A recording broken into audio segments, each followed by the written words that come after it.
clima invernal en la ciudad de Quito. Aquí les saludamos para todo el país y el mundo. Hola, mi querida Ali. Hola, mi Robert. En verdad, hoy es ese clima. Sí. En verdad. Está helada la capital, así que amigos televidentes, recomendación, por favor, salga muy bien abrigado de su casita con un paraguas, porque el pronóstico está que va a llover durante todo el día, al menos acá en la ciudad de Quito, pero en otros sectores del país. La gran mayoría. Es el mismo panorama. Por favor, también maneje con cuidado, pues muchos imprimen velocidad y las calzadas están mojadas. Mojaditas, así que les deseamos que el día sea bueno. Tenemos enfrente una hora política de informaciones que son variadas y muchas que se generan en el país. Muy bien, vamos a empezar, son 6:59 de la mañana y tenemos amplia información aquí en El Comercio TV. Bienvenidos. Les contamos que la Marcha Nacional por la Democracia, que partió desde Loja, llegó a la ciudad de Cuenca. Esta caminata contó con la participación de Yacu Pérez y dirigentes indígenas y también sociales. La marcha, según sus actores, la realizan en rechazo al fraude electoral y la exigen al conteo voto a voto. Sin desmayar y fortalecidos por el apoyo popular, los manifestantes de la denominada Marcha Nacional por la Democracia llegaron a la capital morlaca luego de partir desde la ciudad de Loja. La caravana cruzó importantes avenidas y calles de la urbe, gritando consignas en favor del reconteo de votos y de apoyo al doctor Yacu Pérez. Yacu Pérez, estamos contigo y partimos desde la provincia de Loja hasta Quito.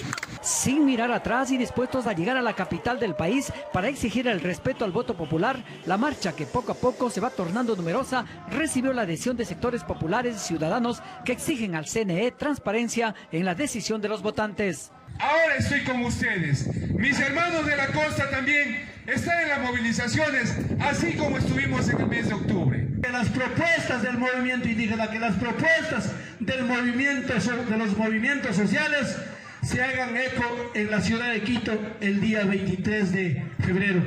La marcha contó con la presencia del doctor Yacu Pérez, quien agradeció por esta actitud democrática de sus huestes y de su fidelidad a la resistencia, derecho consagrado en la Constitución. Esta marcha no es en defensa de Yacu Pérez, es de un proyecto político, del sueño de la esperanza de millones de ecuatorianos. Pero esta marcha sirve también para que se transparente los resultados. La marcha llegó hasta la iglesia de San Roque, donde se dio una rueda de prensa en la que se ratificó los pedidos del sector campesino, indígena, popular y ciudadano. En Quito seremos ríos de gente. Si no funciona, pues nosotros sabemos que tenemos una opción para el Tribunal Contencioso Electoral. Ahí en el Tribunal Contencioso Electoral presentaremos la impugnación a las actas, a estas actas con inconsistencias, con novedades. Estamos convencidos que la verdad siempre triunfa, las mentiras necesitan de complicidad y vamos a ganar. Los marchantes descansarán hasta el día de mañana y continuarán su camino hacia Quito. Desde la ciudad de Cuenca, informó Francisco Ramírez. Y claro, criterios divididos genera la actitud radical que presenta el candidato presidencial Yacu Pérez al anunciar movilizaciones indígenas, lo que se contrapone con el discurso conciliador con el que manejó durante la campaña electoral. Veamos.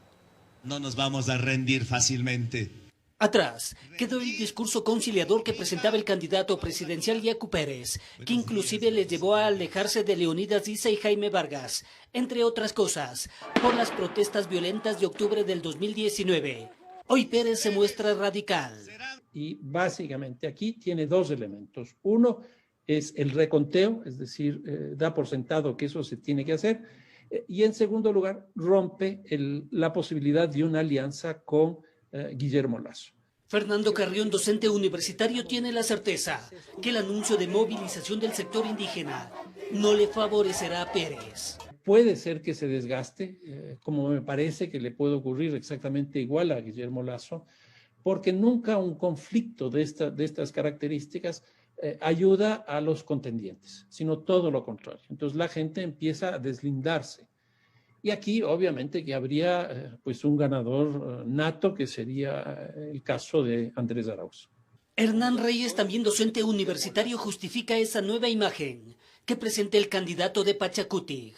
A mí me parece que es legítima la respuesta del candidato Yacu Pérez en el sentido de que, por un lado, el Consejo Nacional Electoral ha actuado mal, por otro lado, el candidato Guillermo Lasso se retracta de los acuerdos iniciales.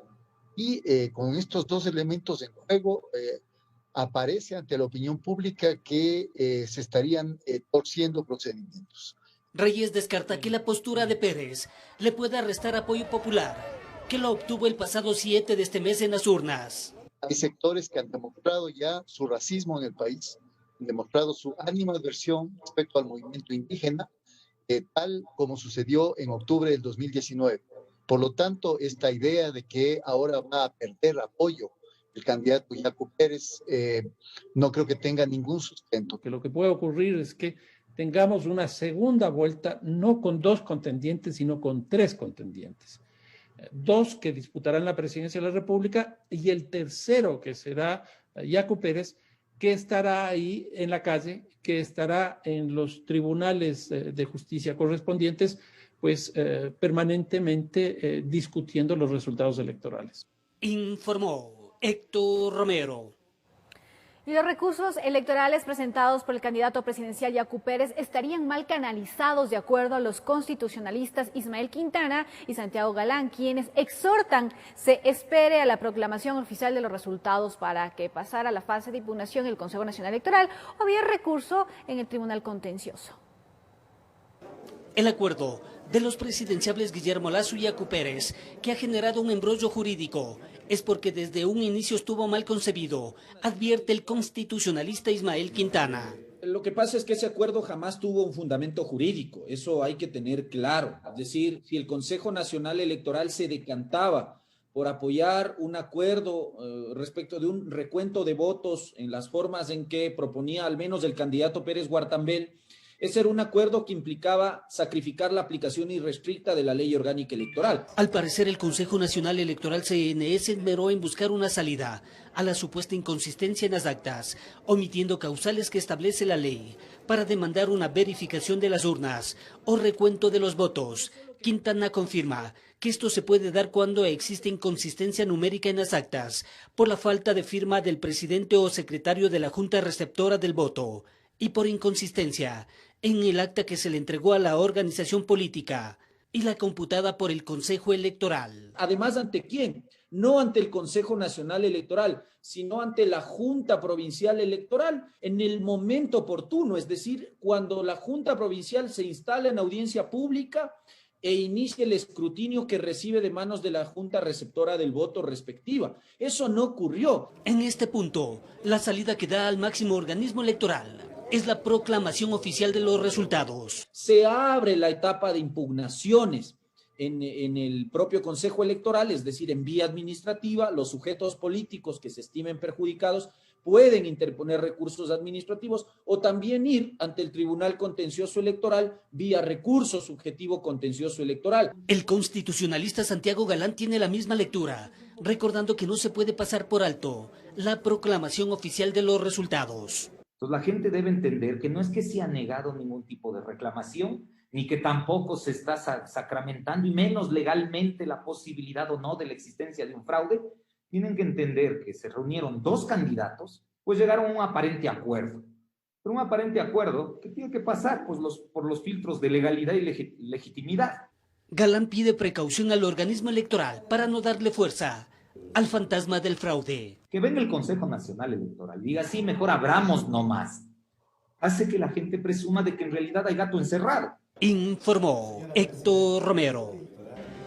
Vamos a contarles al retornar que 15 provincias del país ya recibieron la segunda remesa de vacunas contra el COVID-19. Estas y otras informaciones en esta edición de viernes de El Comercio TV en la señal de televisión. Una pausa, ya venimos. Los días viernes en el Distrito Metropolitano de Quito no circulan desde las 6 de la mañana hasta las 8 de la noche los vehículos y motocicletas que tengan placa terminada en 0, 1, 8 y 9. Si usted incumple con la ordenanza que estará vigente hasta el 31 de marzo, será multado con el 50% de un salario básico unificado, es decir, $200 y la retención de su automotor durante 5 días. Los sábados y domingos la circulación es libre.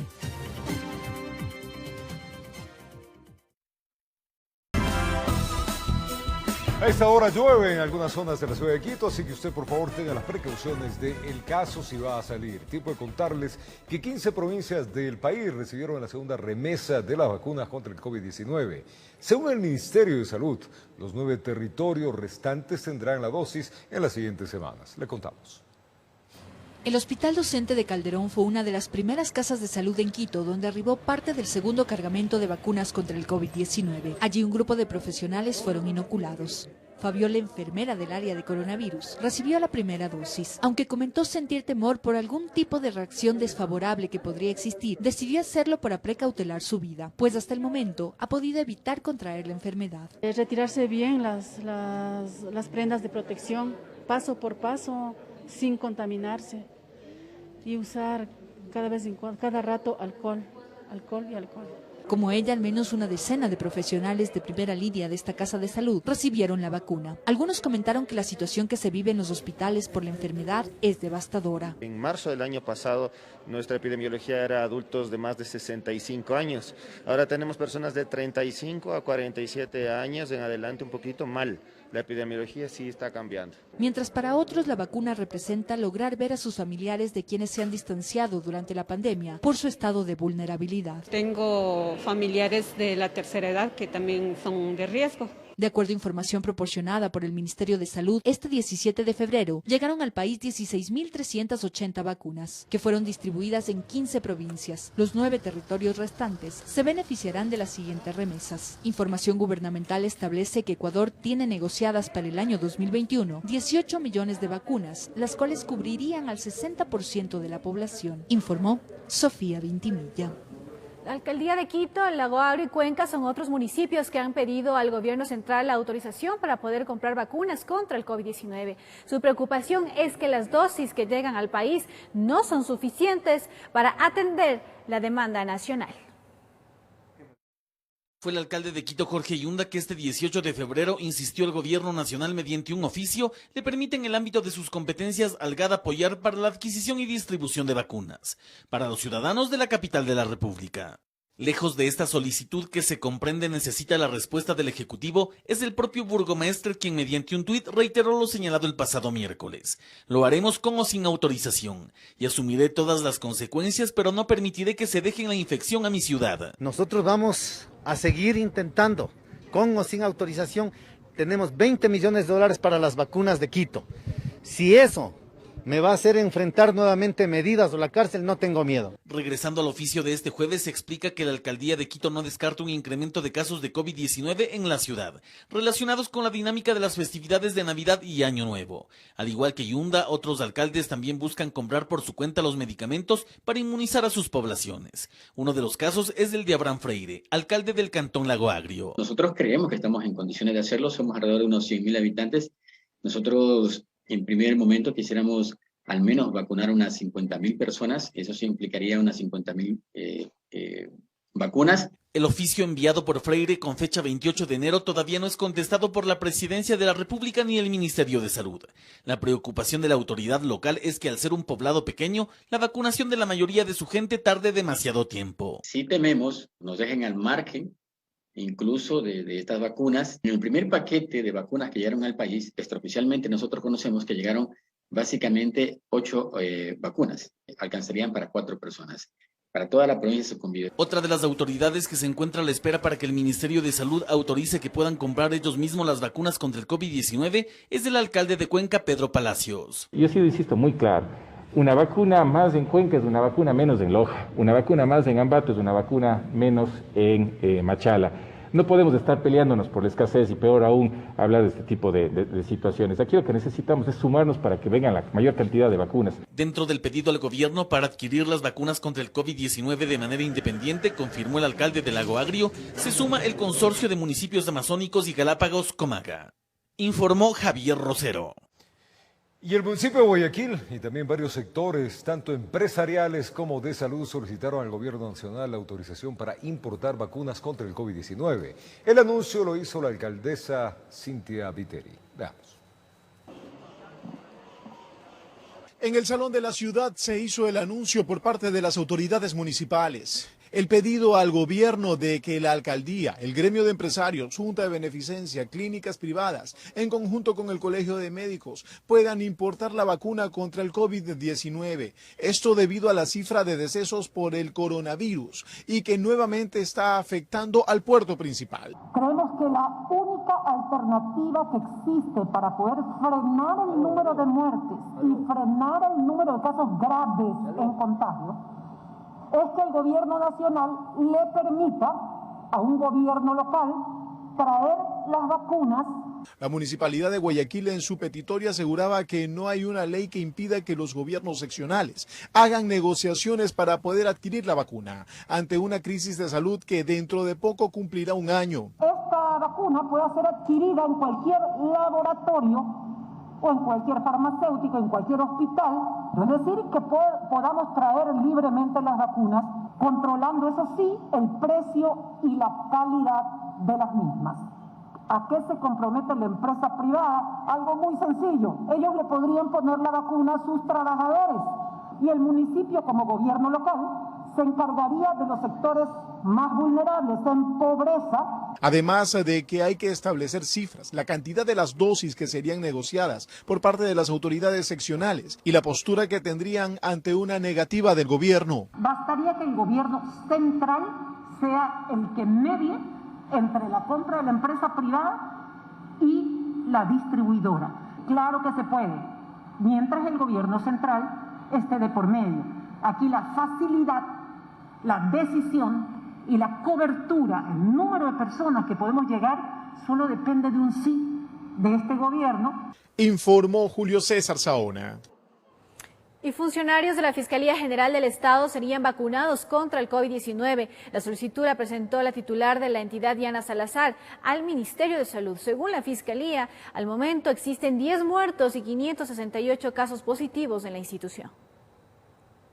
Fue mediante este documento que la Fiscalía General del Estado informó que solicitó a la cartera de salud que incluya a su personal en la fase 1 de vacunación contra la pandemia. Argumenta su pedido e indica textualmente que a partir de la declaratoria de estado de excepción y a lo largo de toda la emergencia sanitaria, un total de 2.076 servidores y funcionarios institucionales prestaron sus servicios en primera línea de atención ininterrumpidamente a través de las unidades de flagrancia a escala nacional, lo que ha ocasionado que 568 de ellos se hayan contagiado y 10 hayan fallecido.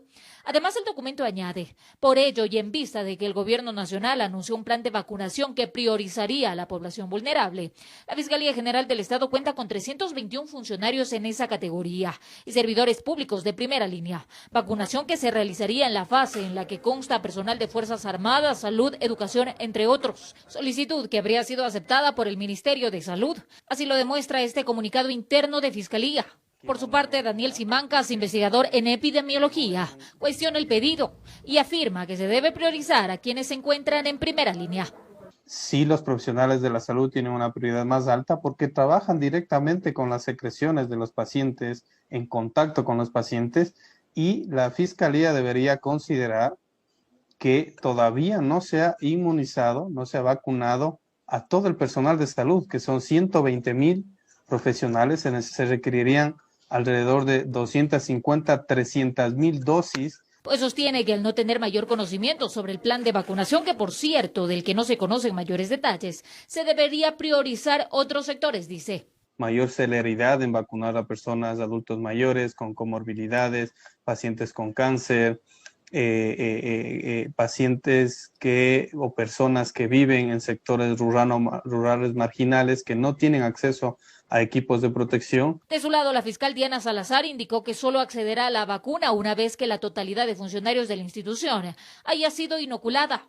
Mediante este documento también se señala que el Ministerio de Salud se ha comprometido además a iniciar la vacunación del personal de la Fiscalía General del Estado en un plazo de 15 días, por lo cual se informará oportunamente sobre los detalles del proceso a través de los canales pertinentes. Informó Marilyn Jaramillo.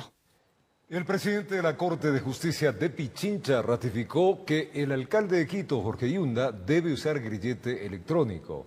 Ante esto, la defensa del primer personero de la ciudad solicitó que se señale el día y la hora para que pueda asistir al servicio de atención a personas privadas de libertad a colocarse el dispositivo. Veamos. El alcalde de Quito, Jorge Yunda, sí usará grillete electrónico por el caso de presunto peculado en la compra de las 100.000 pruebas COVID. El presidente de la Corte de Justicia de Pichincha envió un documento al Servicio de Atención a Personas Privadas de la Libertad, en el cual se ratifica esta medida cautelar.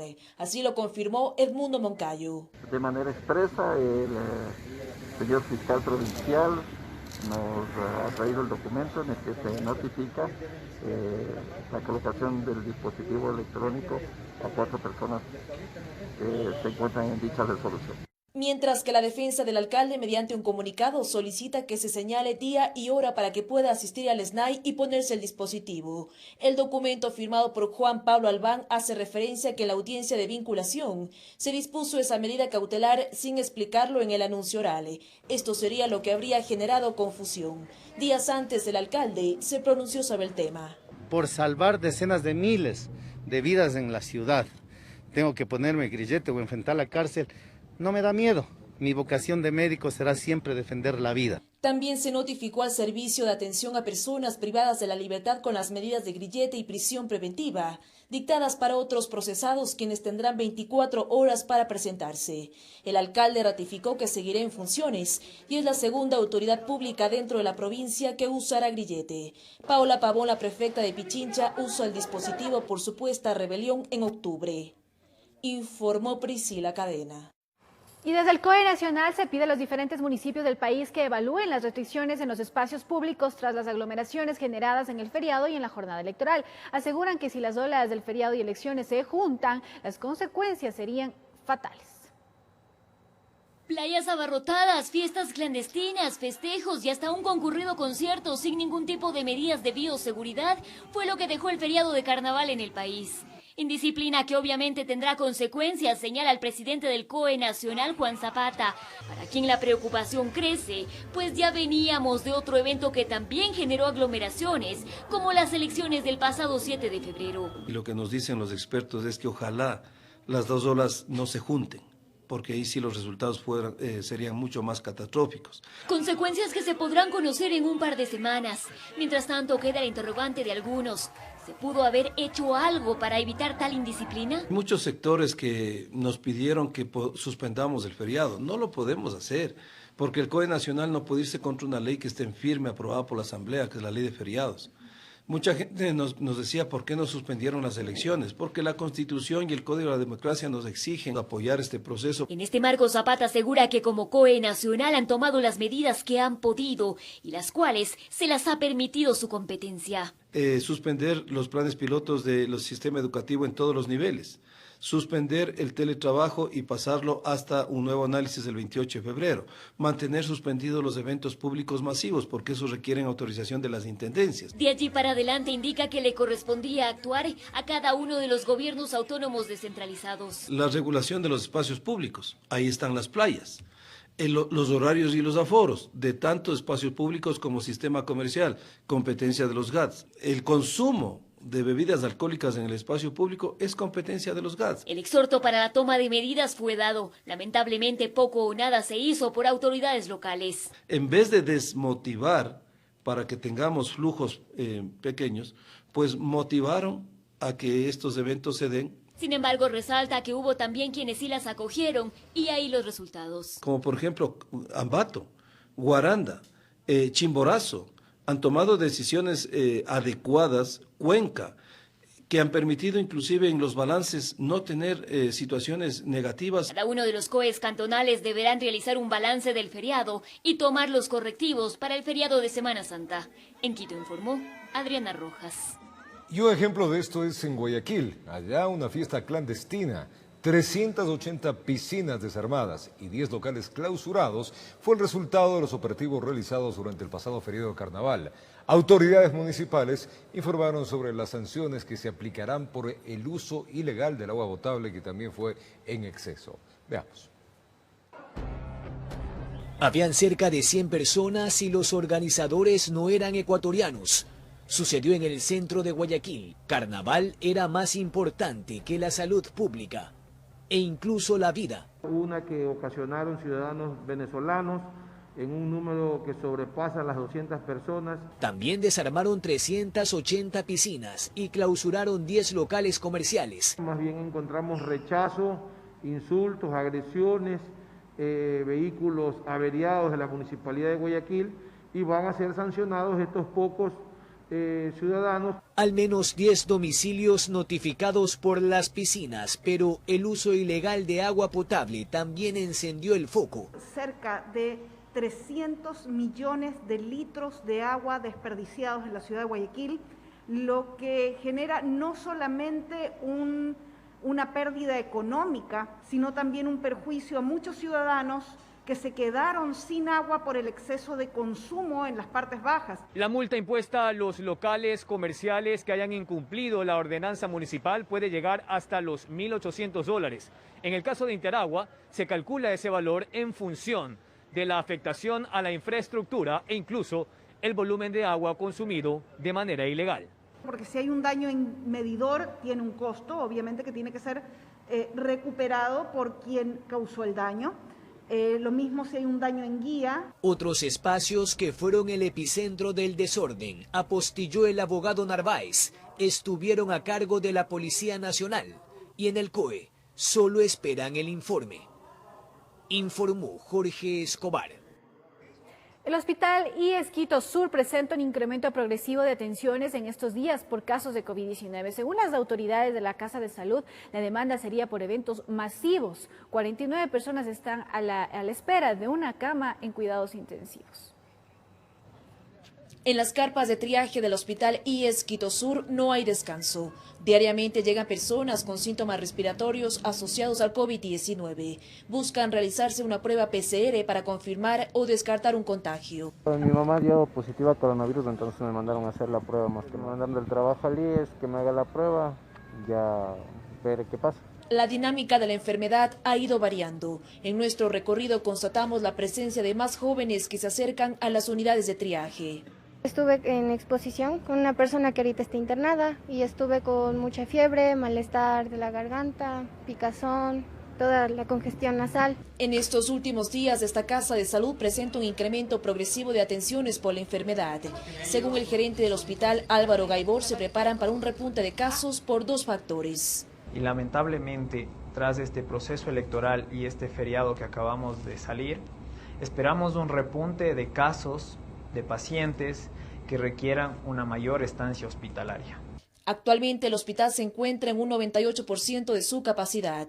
Los pacientes adultos hospitalizados por COVID son 232 y 49 personas están en la lista de espera para una cama en cuidados intensivos. Nuestro llamado a la ciudadanía es a cuidarse y a cuidar de los suyos, cumplir con las normas de bioseguridad. También en las últimas semanas han ingresado a emergencias del hospital más niños y adolescentes, con cuadros respiratorios y síntomas relacionados con el virus. Francisco Mora, coordinador de vigilancia epidemiológica, menciona que diariamente reciben a unos 60 menores. De estos pacientes pediátricos con sintomatología respiratoria, el 80% de estos que tienen COVID salen hacia las casas, puesto que la sintomatología, como siempre se ha dicho, es menor a la de los adultos. En estos últimos 10 días en el país son 11.253 los contagios nuevos por coronavirus. Informó Priscila Cadena. Al retornar vamos a contarles que un choque múltiple se registró en la vía Quinindé Esmeraldas. Hay varios videos captados de este lamentable suceso. Esto y más en unos minutos, 7:31 de la mañana. Ahí venimos.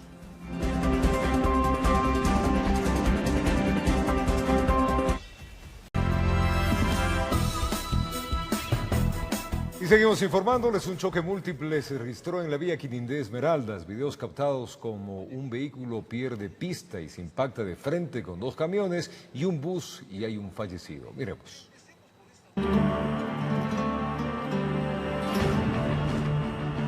Los videos se viralizaron a través de las redes sociales vía Quinindé Esmeraldas. Y fíjese muy bien en lo que ocurre. Un camión transita hasta que aparece una camioneta y se impacta de frente. El golpe es tan brutal que el liviano vehículo gira y queda destrozado a un costado de la calzada. ¿Lo vio? Hay gente dentro del carro. Miremos de nuevo. El choque dura escasos segundos donde, si usted presta atención, se ve como el carro pequeño invade vía, provocando el impacto.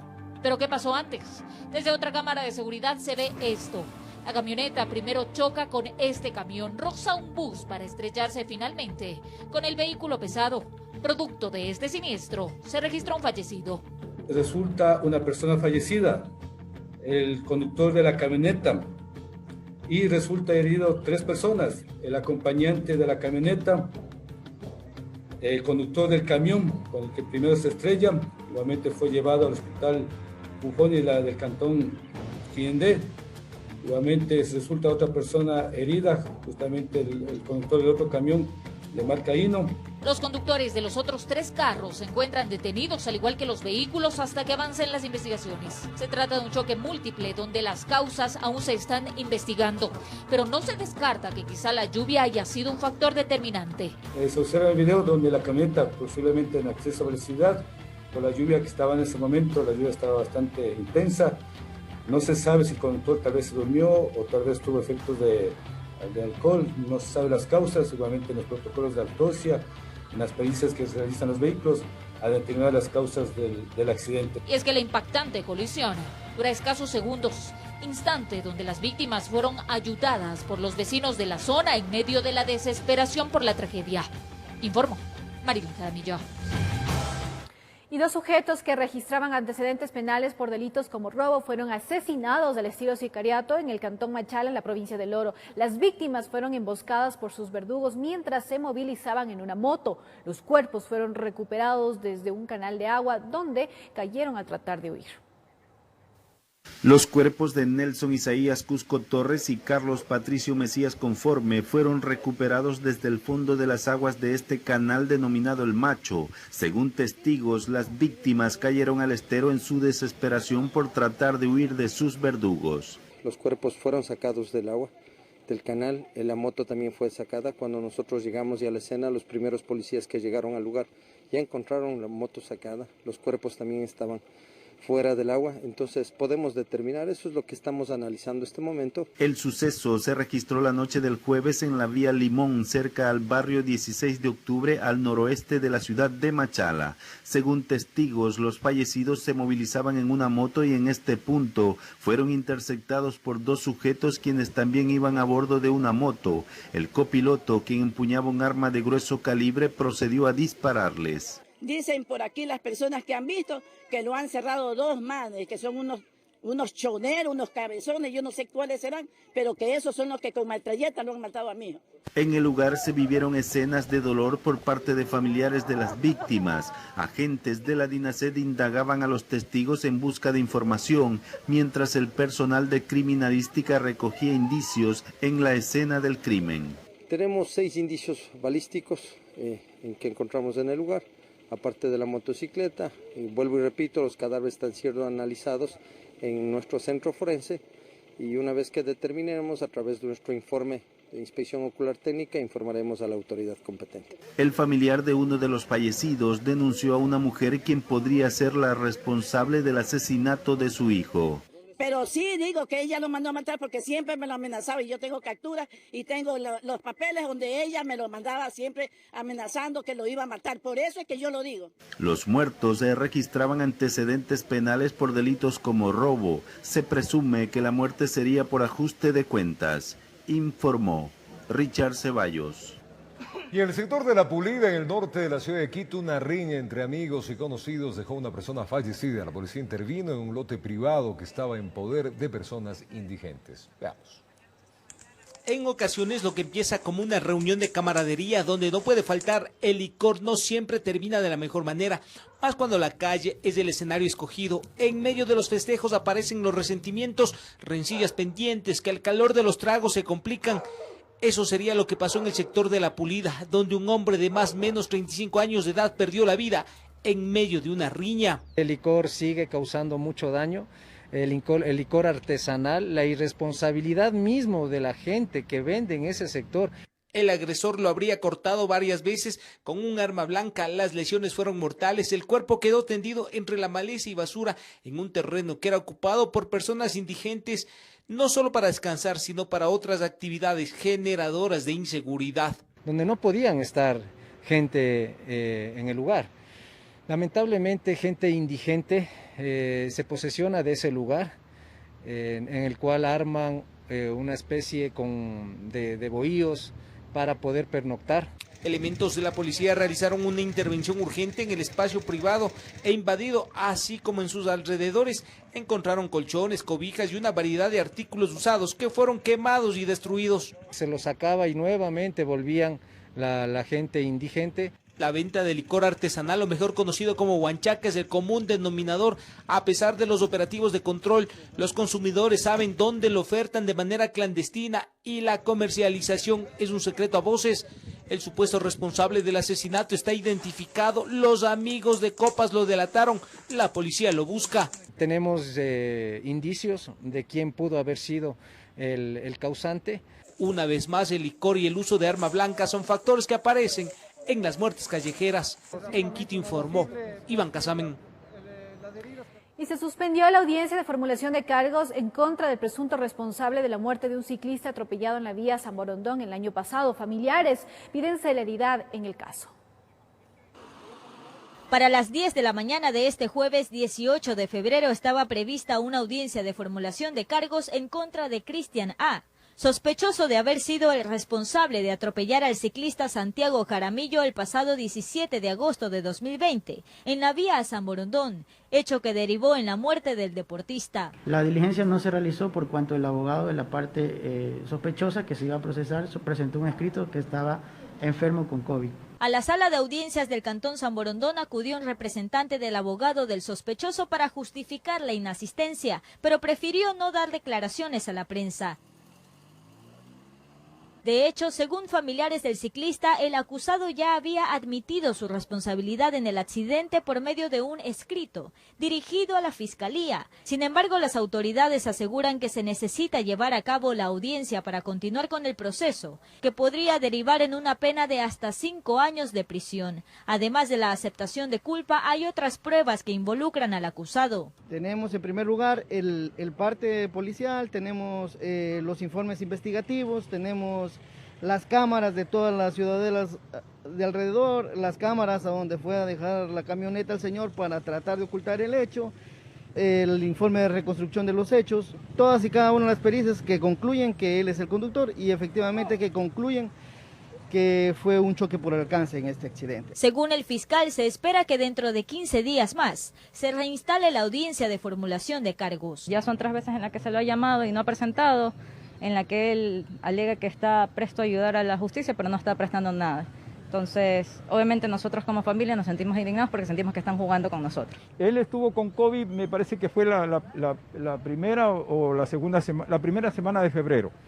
También el acusado dijo que estaba con COVID. Y así nos están dando largas, pero sin embargo, sí nosotros creemos en la justicia. Nosotros sí creemos en la justicia y queremos que nos hagan justicia. Y tiene que hacerse justicia a mi hijo. Han pasado 6 meses desde la muerte de Santiago. Mientras tanto, sus familiares se mantienen firmes pidiendo celeridad en el caso. Un proceso que los lleva a revivir el dolor de la pérdida irreparable de un esposo, hijo y deportista. Mi hijo ya no regresa a la casa. 6 meses que mi hijo no regresa. Es inevitable el dolor. Informó Celeste Dueñas.